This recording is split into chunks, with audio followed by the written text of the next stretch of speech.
ببینید علائم سوختن موتور یخچال یا کار نکردن. ما یه فن داریم کنار موتور یخچال که اون فن حتما باید همیشه روشن باشه و سالم باشه که موتور داغ نکنه. حالا نگاه میکنید میبینید فن روشن سالمه و نگاه میکنید دست میذارید روی موتور، میبینید موتور بیش از اندازه داغه. اگر دست گذاشتید روی موتور و دیدید موتور بیش از اندازه داغه، حتما دستگاه رو از برق بکشید. بین 12 تا 24 ساعت دستگاه خاموش باشید. بعد میاد یه پریز میذارید کنار دستتون، میشینید کنار یخچال، پریز رو میذارید یواش به برق گوش میکنید.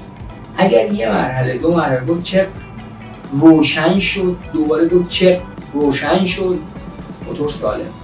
اگر دو سه بار این حالت چک کردن یا حالت استارت کردن یا حالت میکس و سویچی که این دستگاه داره انجام شد و متاسفانه موتور روشن نشد، موتور سوخته است. اون دیگه باید متخصص خودش بیاد رسیدگی کنه، یعنی کاری نیست که توی خونه بشه انجامش بده.